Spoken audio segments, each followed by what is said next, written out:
Il y a des livres qui nous touchent profondément, qui nous marquent durablement, c'est tout le bonheur de la lecture. Ils sont plus intenses, ils résonnent en nous d'une manière beaucoup plus vibrante. Et c'est de ces livres qu'on va parler aujourd'hui, parce qu'aujourd'hui, je vous présente les meilleurs classiques du 19e siècle, selon moi.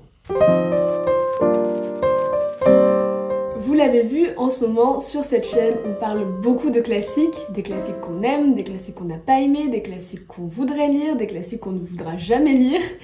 Donc, si tout ça vous intéresse, n'hésitez pas à regarder les autres vidéos et à vous abonner pour voir les prochaines. Je suis une grande lectrice de classiques, c'est ce qui a formé mon paysage, mon univers littéraire. Ce sont les livres que je préfère lire, avec toutes les nuances qu'il faut apporter aussi à cette notion de classique qui fera l'objet d'une autre vidéo. Et aujourd'hui, j'avais envie de vous présenter mes classiques préférés du 19e siècle. Donc des classiques, ce sont des œuvres reconnues qui font partie de ce qu'on appelle le canon littéraire et qui sont valorisées en tant qu'œuvres littéraires qui posséderaient certaines qualités, certaines valeurs qui justifient qu'on les étudie encore aujourd'hui. Pourquoi le 19e siècle? C'est parce que c'est mon siècle de prédilection, donc ça me semblait naturel de commencer par le 19e siècle, mais il y aura aussi une vidéo sur mes classiques préférés du 20e siècle. C'est un siècle dont j'apprécie énormément la littérature et que j'ai beaucoup lu, donc je vous présente aujourd'hui mon top 10. C'est un classement qui est personnel, je vous présente mes classiques préférés, mais ça peut aussi vous servir de petite liste de recommandations s'il y a certains des livres dans cette liste que vous n'avez pas lu, c'est votre signe pour le faire maintenant. Donc c'est parti pour cette vidéo, je vous présente les 10 classiques du 19e siècle, qui sont les meilleurs à mon sens, enfin qui m'ont marqué. Je ne vais ni vous les présenter dans un ordre chronologique, ni dans un ordre de préférence, je vais vous les présenter dans l'ordre dans lequel je les ai lus, parce que ça va permettre de revenir aussi sur mon parcours de lectrice, et de voir pourquoi cette œuvre a été importante pour moi à tel moment de ma vie, parce que je pense que ces lectures sont aussi assez circonstancielles, enfin elles marquent aussi pour une raison au moment où on les lit, même si ce sont tous des textes qui ont le point commun d'être des textes que je vais relire, si ce n'est pas déjà fait. Voilà, c'est des textes que je vais relire parce qu'ils sont très importants pour moi et que je trouve qu'ils méritent et ils peuvent supporter, c'est pas le cas de tous les textes, une deuxième lecture, voire une troisième. On commence tout de suite avec la première œuvre. Le premier texte dont je veux vous parler, le premier classique qui m'a vraiment marqué et qui peut entrer légitimement dans cette liste de mes classiques préférés du 19e siècle, c'est Jane Eyre de Charlotte Brontë. C'est d'ailleurs la seule œuvre qui est de littérature étrangère et qui n'est pas de littérature française dans cette liste, donc ça va être très littérature française. Jane Eyre, c'est donc un roman de l'autrice britannique Charlotte Brontë qui est paru en 1847. Il conte naturellement l'histoire de Jane Eyre qu'on suit de son enfance. Alors elle est orpheline, elle a perdu ses parents, elle va habiter chez sa tante, puis dans un orphelinat, et on va suivre en fait toute sa vie jusqu'à un âge assez avancé de sa vie.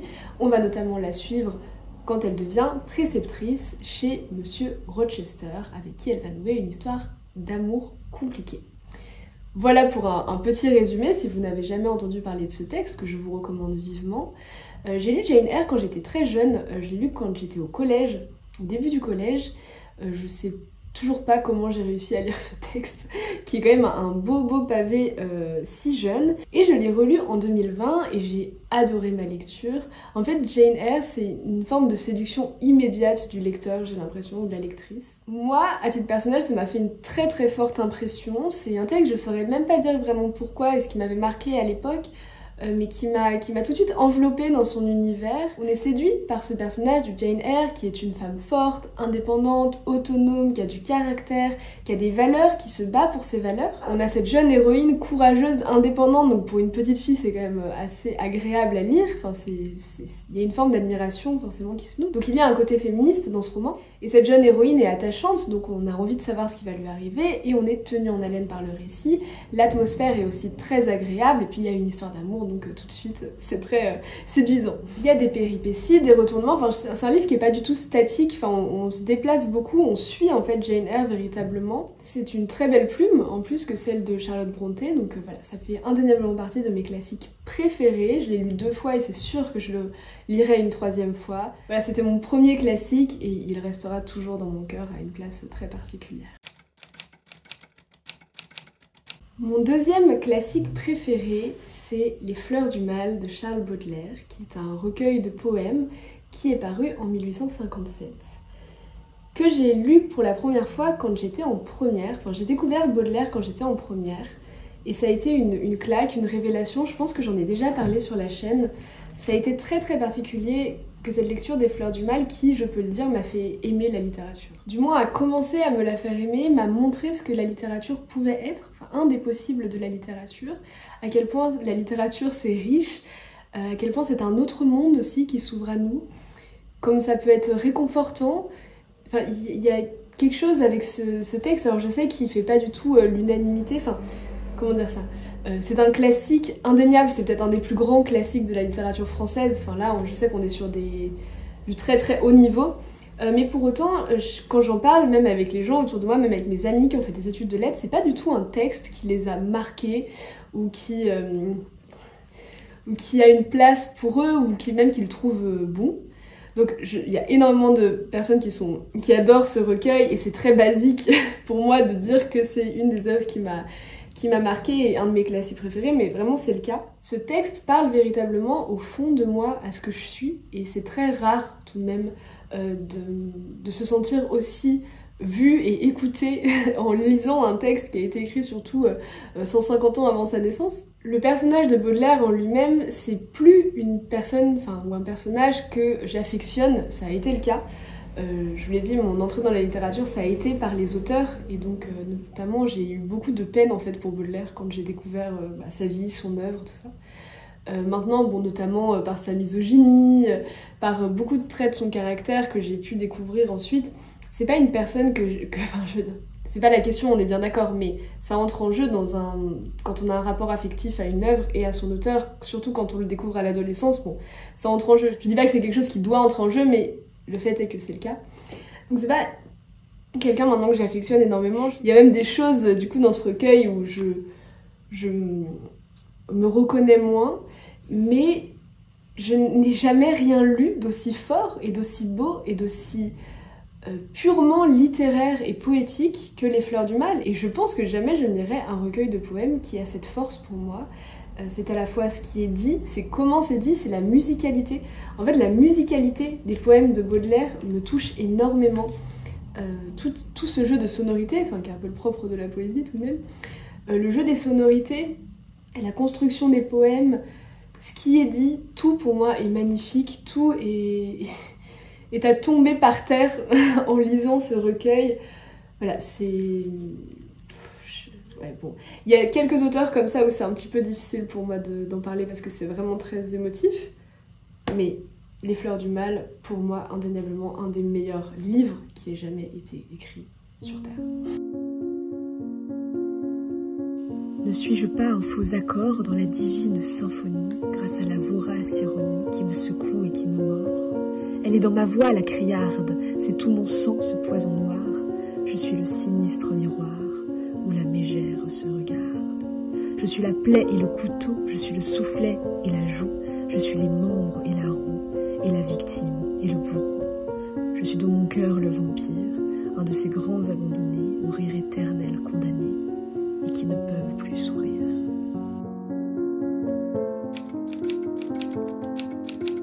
La même année, en 1857, une autre grande œuvre, un autre grand classique de la littérature française est publié. Il s'agit de Madame Bovary de Gustave Flaubert. Vous le savez peut-être, mais en 1857, l'année donc de leur parution, les ouvrages de Flaubert et de Baudelaire, donc Madame Bovary et Les Fleurs du Mal, rapportent à leur auteur un procès pour atteinte aux bonnes mœurs. Dans Madame Bovary, on suit l'histoire d'Emma qui devient Emma Bovary en épousant un certain Charles. C'est une jeune fille qui a beaucoup lu, c'est comme ça qu'on la présente souvent. Emma Bovary est en fait un être doué d'une sensibilité particulière et à qui est échue une condition féminine difficile à l'époque qui fait qu'en fait elle est très isolée, elle s'ennuie profondément chez elle, dans son mariage, alors elle rêve de plus, elle rêve de plus grand, elle rêve de ce qu'on lui a promis dans les romans d'amour qu'elle lisait quand elle était jeune. Pour écrire cette histoire, vous le savez peut-être, Flaubert est parti d'un fait divers d'une jeune femme qui s'est suicidée Voilà, donc il a écrit l'histoire de Madame Bovary à partir de ça. Et voilà, il y a tout ce mythe autour de Madame Bovary et de son rapport à Flaubert, qui aurait dit Madame Bovary c'est moi. Moi, j'ai aimé Flaubert avant d'aimer Flaubert. Un peu comme pour Baudelaire, j'ai entendu parler de Baudelaire et de Flaubert quand j'étais en classe de première. Je n'ai pas du tout lu Madame Bovary à ce moment-là, j'ai lu Madame Bovary pendant le confinement, quand j'étais en 2e année de prépa. Voilà, donc beaucoup plus tardivement, c'est même pas du tout la première œuvre de Flaubert que j'ai lue. J'ai d'abord lu L'éducation sentimentale et Trois contes. Et j'avais essayé de lire Madame Bovary, j'avais lu 70 pages, puis j'avais abandonné, je l'avais laissé dans un coin et je l'ai repris plus tard. Mais qu'est-ce que je veux dire par j'ai aimé Flaubert avant d'aimer Flaubert? C'est donc que j'ai découvert Flaubert en première, enfin on m'a parlé de cet écrivain qui retravaillait ses phrases jusqu'à atteindre le niveau de perfection qu'il souhaitait pour elle, qui avait son gueuloir, donc dans lequel il lisait à voix haute les textes qu'il écrivait, un écrivain vraiment perfectionniste qui voulait que tout soit absolument parfait, c'est la définition de perfectionniste. Merci Angélique. Un écrivain qui postule que le rôle de l'écrivain, justement, c'est d'être comme Dieu dans son œuvre. C'est quoi la phrase? Visible, j'improvise là. Présent partout et visible nulle part. Il me semble que c'est ça. Il écrit dans une lettre à Louis Collet, il me semble.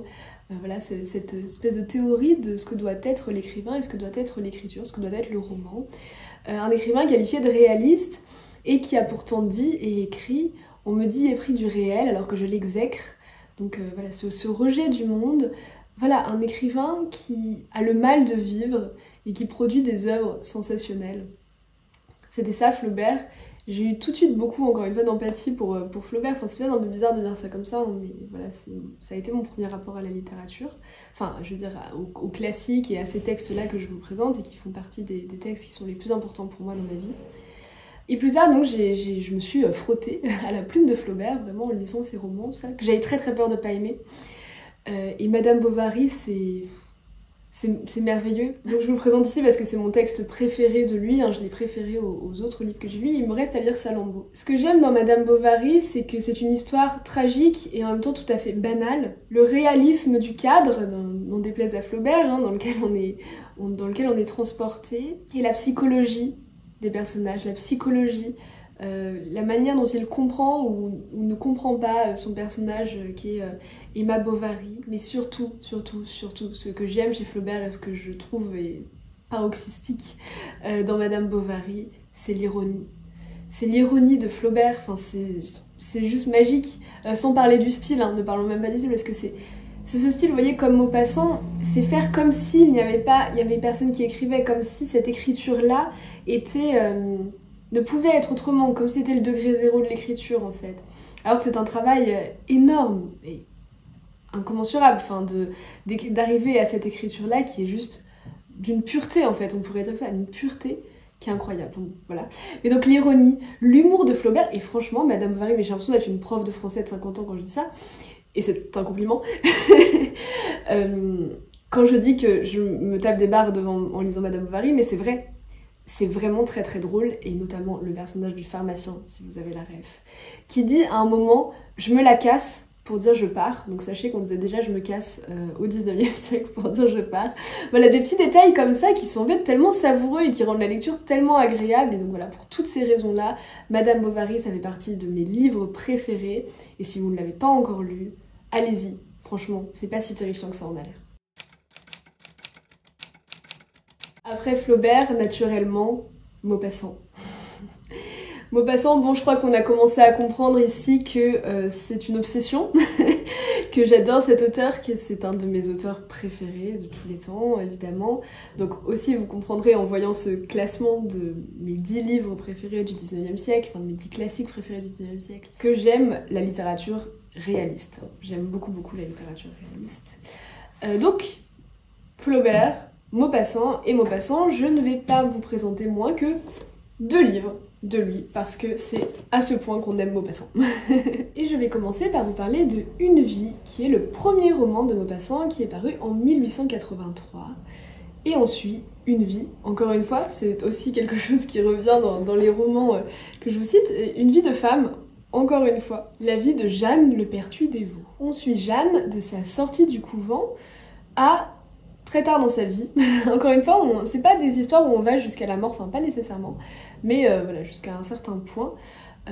Texte magnifique, donc Jeanne est confrontée encore une fois à une condition féminine compliquée dans laquelle elle est enfermée nécessairement au 19e siècle, donc de par voilà, son genre et sa classe sociale, on va dire, puisqu'elle vient de l'aristocratie, hein, vous l'entendez, le pertu dévot, la petite aristocratie, et donc elle va devoir se marier, elle rencontre un homme duquel elle tombe amoureuse, il y a leur mariage, ça ne se passe pas forcément très bien. Bon, si vous ne le savez pas encore, Maupassant est extrêmement pessimiste. Me dire que c'est le premier roman de Maupassant, ça m'impressionne toujours parce que je trouve qu'il est juste magistral ce texte. Mais vraiment, il est magistral. C'est vraiment une histoire déchirante, il y a beaucoup de souffrance, mais c'est porté par une plume qui est absolument incroyable, magnifique. Là, je vous en parlais un petit peu avec Flaubert, bon, on retrouve un petit peu de ça chez Maupassant. Si vous savez pas pourquoi, enfin, comprenez pas pourquoi je fais le lien, c'est que Flaubert était un peu le mentor de Maupassant en termes d'écriture.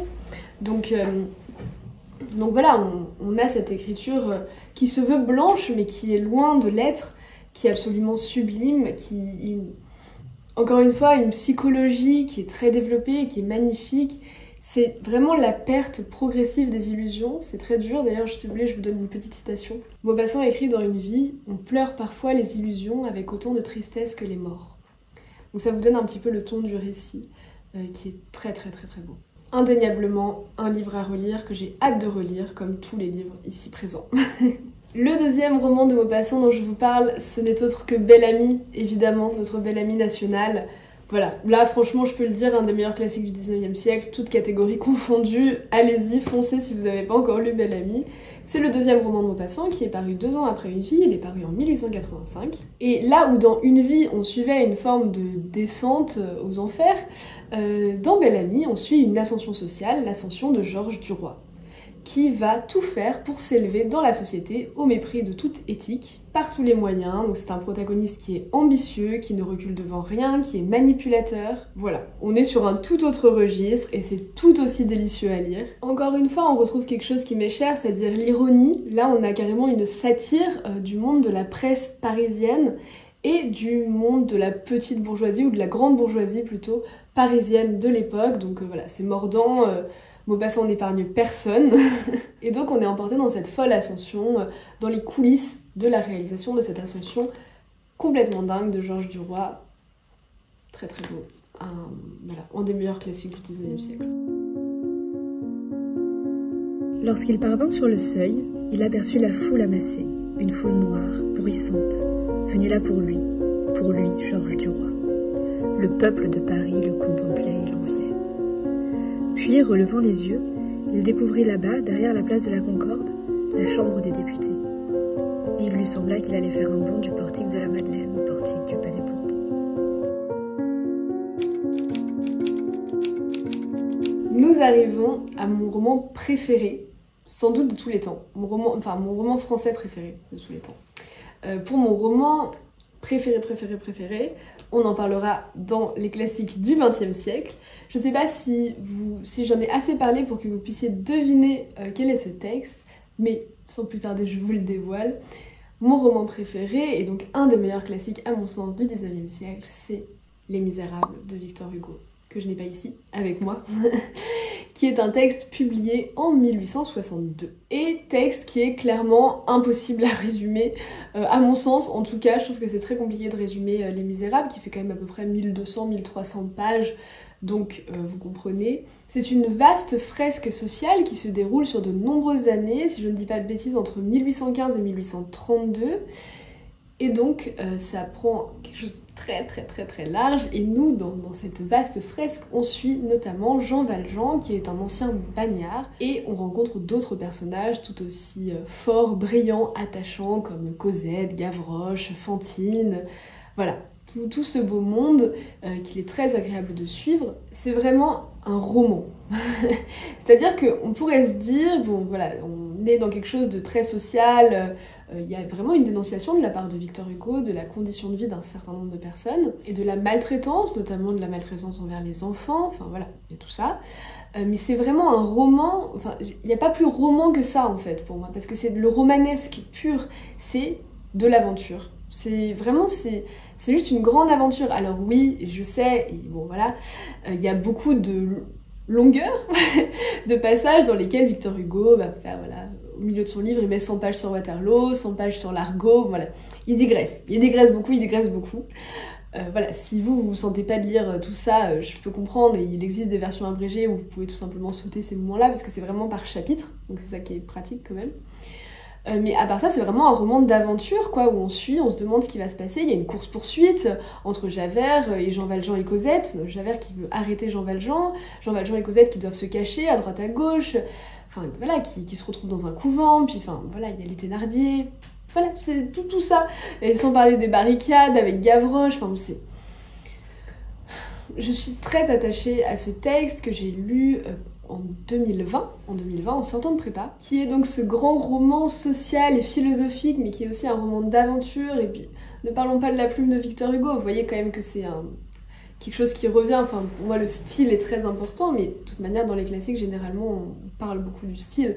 Donc voilà, mais moi, j'adore la plume de Victor Hugo. J'ai lu quasiment tous ses romans, donc j'ai appris aussi à la connaître, à l'apprécier, à la reconnaître. Enfin, c'est tellement délicieux de croiser une écriture comme ça qu'on connaît, et on voit ces petits tics, ces petites manies, ces petits rythmes binaires, là, on n'en sort pas, quoi. Et c'est vraiment très chouette, donc c'est un très très beau roman, mon roman préféré de Victor Hugo. Je pourrais aussi mentionner 93, qui est mon deuxième roman préféré de Victor Hugo, qui est aussi tout à fait prenant, exaltant, magnifiquement écrit, déchirant. Victor Hugo est un auteur romantique, il est à l'origine d'une certaine forme de romantisme. Et moi, c'est pas du tout un courant que j'apprécie beaucoup, pour être honnête. J'aime pas vraiment le romantisme, mais celui de Hugo, je l'adore, parce que c'est pas... cette partie du romantisme où on a juste des auteurs qui font ouin-ouin, qui sont tristes et qui s'apitoient sur leur sort, et voilà, paysage état d'âme, nature, machin, bon, on a compris. Il y a une vraie dimension sociale, mais il y a une vraie dimension littéraire qui est absolument incroyable. Tout ce que prône Victor Hugo, je trouve que c'est très intéressant, ce mélange du sublime et du grotesque. Vous voyez, enfin, moi j'ai beaucoup d'admiration pour les personnes qui ont une idée et qui vont à fond dedans, qui sont radicaux en fait dans leur pensée. Et en fait, voilà, je lirai pas que du Victor Hugo toute ma vie, mais j'adore Victor Hugo, et merci d'avoir écrit ces textes-là, parce que ce mélange du grandiose et du grotesque, enfin, c'est délicieux à lire. Voilà, j'aime beaucoup le réalisme, mais ce que j'adore chez Victor Hugo, c'est cette capacité à grandir les caractères, à grandir les gens, et à nous montrer, en fait, en faisant ça, qu'une autre réalité est possible, et qu'on peut se comporter autrement. Voilà, je trouve que ça fait partie même du projet social de Victor Hugo, en fait, de montrer la grandeur dans les êtres, parce qu'on reproche souvent à Victor Hugo que ce soit pas réaliste. C'est pas réaliste, Jean Valjean qui agit comme ça, c'est pas réaliste, les gens ne se sacrifient pas comme ça. Mais en fait, il pourrait... Enfin, c'est tellement beau à lire ces esprits grandioses, et au contraire aussi des personnes qui sont très très bas, quoi. Mais pour autant, c'est toujours en nuance. Et on peut passer de l'un à l'autre, enfin, il y a quelque chose de fluide, mais voilà, on va vers les extrêmes, on n'a pas peur des extrêmes, et moi je trouve que c'est rafraîchissant en fait à lire en littérature tout simplement. En bref, il y a tout dans Les Misérables, tout. Ce que vous pouvez vouloir trouver, c'est dans ce roman, et pour moi c'est mon roman préféré, donc voilà. Parlons maintenant de Zola. Et pour Zola également, j'ai 2 livres à présenter, à mettre dans cette liste. Tout d'abord, et j'en ai parlé beaucoup de ces 2 textes, donc peut-être que je vais faire un petit peu plus bref, mais tout d'abord Le Rêve que j'ai lu pendant le confinement aussi. Donc voilà, on est tout dans la même période là un petit peu, hein, depuis Maupassant jusque Zola, là on est tout 2020, ces alentours-là, un peu pendant les confinements, à la fin de la prépa, juste avant l'Erasmus, tout ça. J'ai lu Le Rêve un petit peu par hasard. C'est un roman, pour n'en dire pas trop, dans lequel on suit Angélique Rougon, donc voilà le lien avec les Rougon-Macquart, puisque c'est un tome des Rougon-Macquart. Angélique Rougon qui est recueillie par les Hubert un matin de Noël alors qu'elle s'est endormie devant l'église dans la neige et qu'elle est complètement frigorifiée. C'est naturellement donc un texte que je vous avais proposé et recommandé comme lecture d'hiver, donc vous pouvez garder cette recommandation en tête si jamais pour l'hiver qui va quand même pas trop tarder à arriver. Le Rêve, c'est un roman qui a été publié en 1888, c'est le 16e tome de la saga des Rougon-Macquart, donc qui en comporte 20, et c'est un roman dans lequel Zola a voulu ne pas faire du Zola, selon ses termes. Et en effet, moi c'était ma première rencontre avec Zola, Zola que j'avais peur de ne pas aimer, je vous l'ai déjà dit, et j'ai été agréablement surprise par ce texte et j'ai trouvé un petit peu bizarre, en fait je m'attendais pas à lire ça de la part de Zola, et en comprenant, en voyant qu'il avait dit ça lui-même de son texte, j'ai un petit peu mieux compris. Donc c'était une porte d'entrée assez douce dans l'œuvre de Zola pour moi que Le Rêve. Et si vous voulez un petit peu savoir de quoi ça parle, donc c'est l'histoire d'Angélique Rougon qui est recueillie par cette famille et qui va évoluer dans ce cadre et développer un certain rapport à la religion. Et il y a une histoire d'amour qui s'en mêle.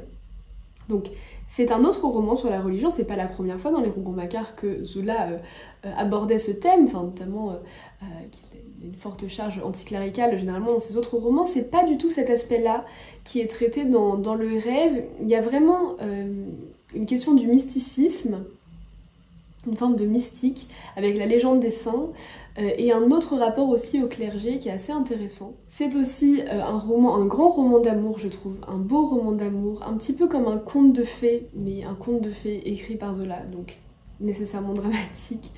Donc il y a vraiment cette dimension-là presque merveilleuse en fait dans Le Rêve, et pour autant ça reste un roman social, hein, vraiment ancré dans les Rougon-Macquart, qui a tout à fait sa place dans les Rougon-Macquart et qui porte en fait la charge que Zola porte généralement contre un certain nombre de conditions matérielles d'existence au XIXe siècle. Et c'est un texte qui est juste magnifique, qui est beau et qui est triste, qui est même déchirant, encore une fois. C'est vrai que c'est beaucoup d'histoires tristes, mais je sais pas, il y a une force, et puis bon, encore une fois, je refais le même laïsme, mais ne parlons pas de la plume de Zola, mais peut-être que je devrais finir par en parler.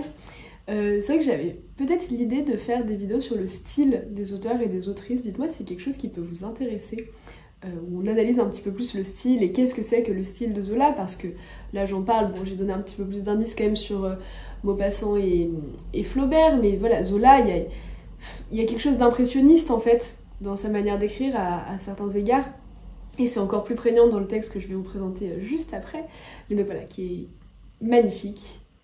Le Rêve, un de mes livres préférés, vraiment un de mes romans préférés de tout le temps, et naturellement donc un de mes classiques préférés du XIXe siècle. Et le deuxième roman de Zola qu'il faut que je vous présente dans cette liste, L'Œuvre, bien entendu. Bon, on a compris, vous allez me dire, on a compris, Angélique, t'as travaillé sur l'œuvre, nanana, nanana. Si jamais vous êtes intéressé par une vidéo sur mon mémoire de littérature, j'en avais fait une sur mon mémoire de philosophie, mais de littérature cette fois qui portait sur la figure de l'artiste au XIXe siècle, et où j'ai notamment étudié l'œuvre de Zola, n'hésitez pas à me le dire, je peux tout à fait faire cette vidéo. Mais en quelques mots, l'œuvre, c'est donc l'histoire, le destin de Claude Lantier, qui est le fils de Gervaise, le frère de Jacques, qu'on a vu dans La Bête humaine récemment, et qui est peintre et qui se bat pour imposer une nouvelle forme d'art, une forme d'art qu'on peut rapprocher de celle des impressionnistes, et qui est notamment l'idée de peindre en plein air. Donc, peintre révolutionnaire, Zola a été critique d'art, était notamment très proche, enfin un fervent défenseur des impressionnistes, et de Manet aussi. Zola était très engagé dans ce monde de l'art, et là il nous plonge merveilleusement dans ce monde de l'art, donc l'aspect mondain, les salons, les expositions, mais aussi évidemment dans les affres de la création, avec ce personnage torturé, à moitié fou de son génie, comme il l'écrit ailleurs, voilà, qui a évidemment donc cet art des Rougon-Macquart. Lui, il est un petit peu fou. Il est fou, et ça se mélange avec une conception de l'artiste comme créateur qui doit tout donner à son œuvre et qui est nécessairement malheureux et pas reconnu par les autres. Donc tout cela se mélange dans ce texte qui est publié en 1886. Moi j'ai adoré, en tout cas dans ce texte, être plongée dans le Paris des artistes. Alors texte que j'ai lu au moins 3 fois, hein. Là je dis que je les relirai tous, je le relirai aussi, mais je l'ai déjà lu beaucoup. Naturellement je l'ai déjà beaucoup lu, mais voilà.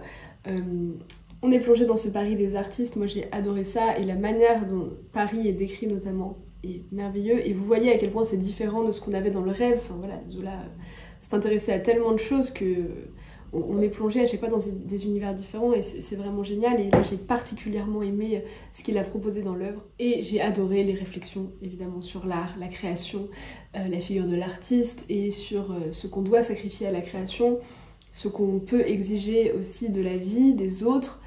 Comment est-ce qu'on peut être artiste et en même temps être un simple homme qui a des relations humaines normales avec d'autres personnes? Comment est-ce qu'on peut à la fois être créateur et un simple mortel? C'est tout ça que pose, c'est toutes ces réflexions que pose Zola dans l'œuvre et c'est passionnant. Ah, cet effort de création dans l'œuvre d'art, cet effort de sang et de larmes dont il agonisait pour créer de la chair, souffler de la vie, toujours en bataille avec le réel et toujours vaincu, la lutte contre l'ange. Il se brisait à cette besogne impossible de faire tenir toute la nature sur une toile, épuisé à la longue dans les perpétuelles douleurs qui tendaient ses muscles, sans qu'il pût jamais accoucher de son génie. Que lui manquait-il donc pour les créer vivantes? Un rien sans doute. Il était un peu en deçà, un peu au-delà peut-être. Un jour, le mot des génies incomplets, entendu derrière son dos, l'avait flatté et épouvanté. On arrive progressivement à la fin de ce petit top 10 avec deux textes donc, que j'ai lus beaucoup plus récemment. Un texte que j'ai lu l'année dernière, puis on parlera d'un texte que j'ai lu très très récemment, c'est-à-dire cette année.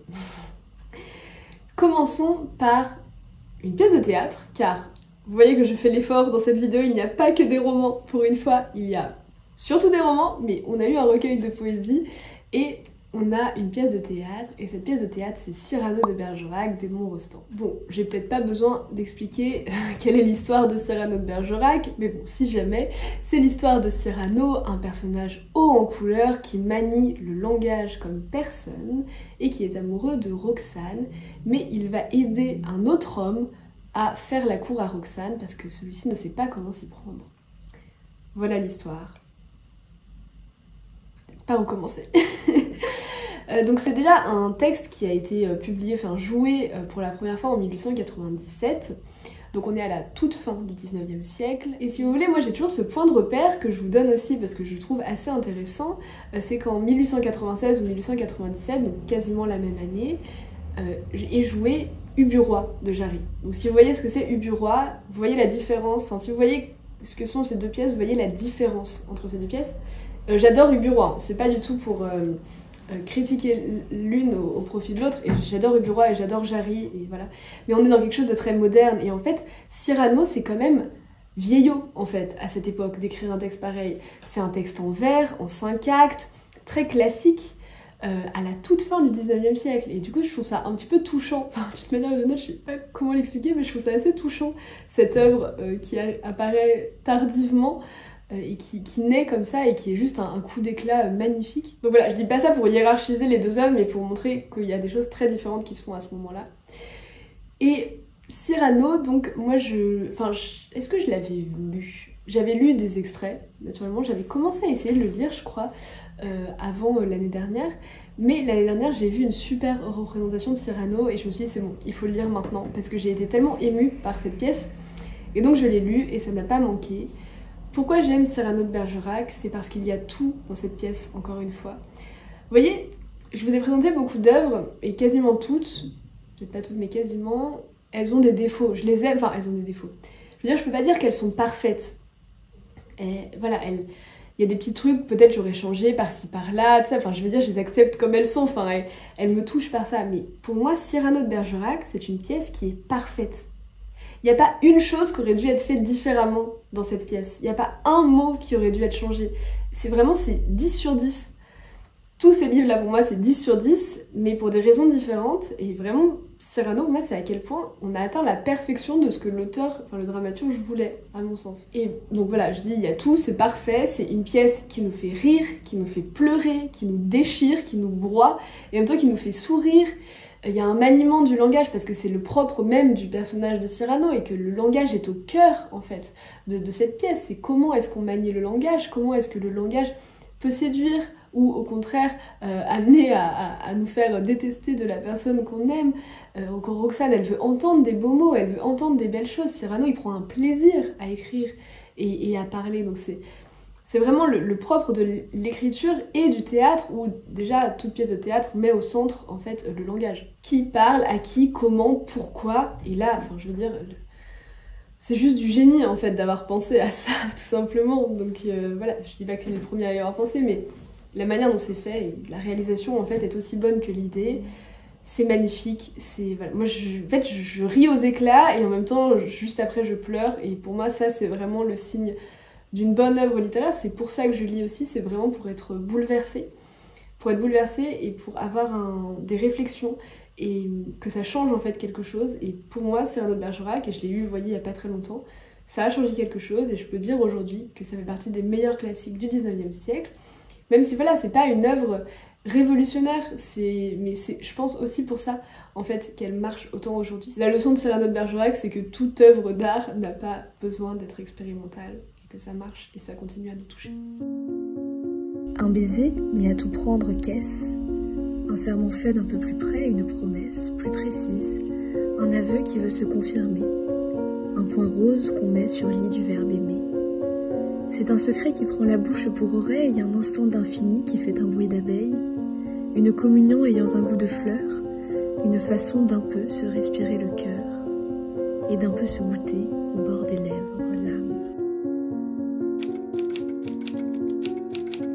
Et le dernier classique de cette liste, donc des meilleurs classiques du 19e siècle pour moi, je l'ai lu non seulement cette année, mais il y a 2 mois. Il s'agit bien sûr du Comte de Monte Cristo d'Alexandre Dumas. Je ne pouvais pas ne pas le mettre parce que j'ai adoré le Comte de Monte Cristo. Alors vous savez peut-être que je l'ai lu cet été, du coup. Il y a tout un vlog lecture dédié à la lecture de Cyrano que je vous invite à aller voir si ça vous intéresse. Peut-être surtout si vous avez déjà lu le texte ou si ça vous dérange pas de vous faire spoiler, parce que ça suit toute ma lecture, mais voilà. Je vous laisse aller voir si ça vous intéresse. On va en parler brièvement, mais ça a été vraiment génial cette lecture. Et je pense qu'au début je faisais un peu de résistance, où je me disais oui quand même le style il est pas non plus incroyable, mais en fait ce texte il est juste magistral. Donc résumons en une phrase. Je vais dire Cyrano de Bergerac, ça commence à être long. Le Comte de Monte Cristo, donc c'est un roman qui est publié en feuilleton à partir de 1844, je sais pas si je viens de le dire ou pas.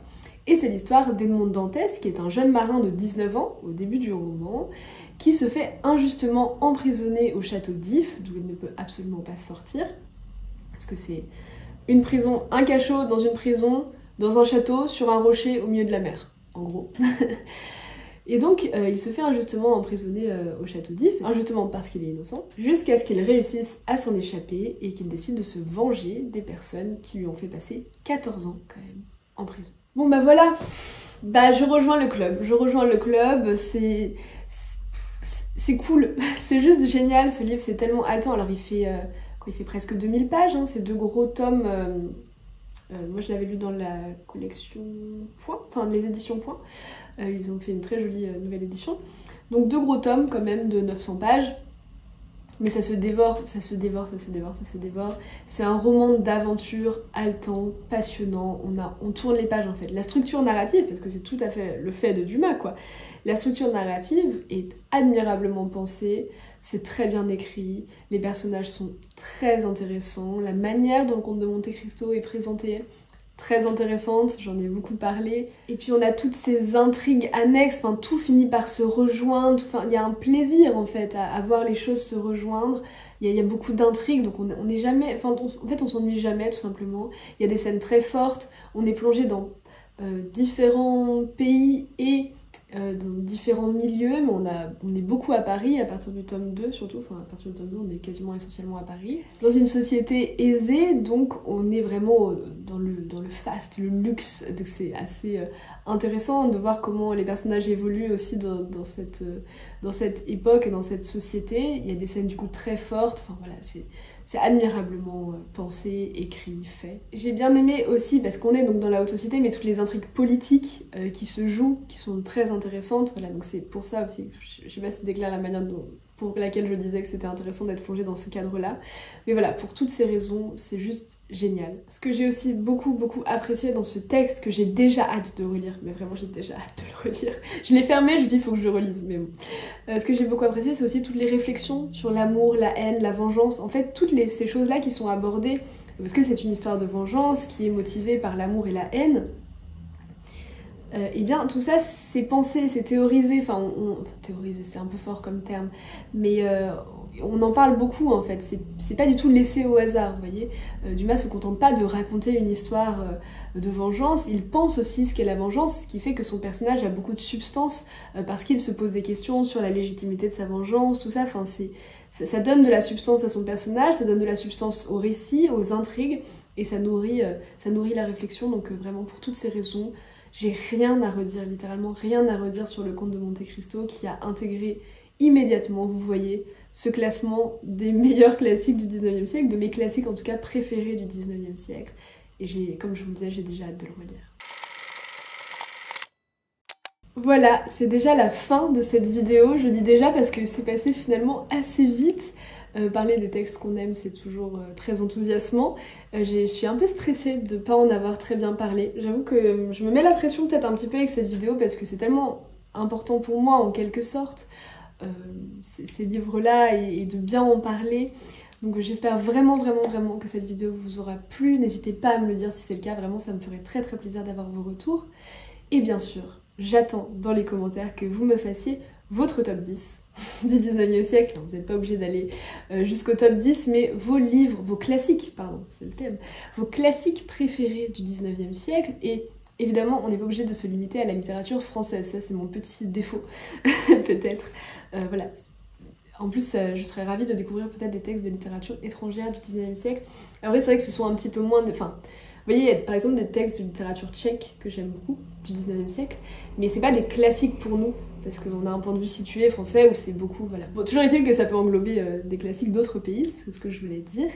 Donc dites-moi tout ça en commentaire, j'ai très hâte de voir vos classements, vos sélections, les livres qui vous ont marqué, et les livres que vous aimez particulièrement, ça me fait toujours plaisir. Je vous remercie vraiment d'être resté jusqu'au bout. N'hésitez pas à aimer cette vidéo si vous l'avez aimée bien sûr, à la booster, à la partager. Et puis nous, on se retrouve très vite dans une prochaine vidéo, comme d'habitude. En attendant, faites de très belles lectures, peut-être inspirées par cette liste, je ne sais pas. Et surtout, prenez soin de vous. À bientôt.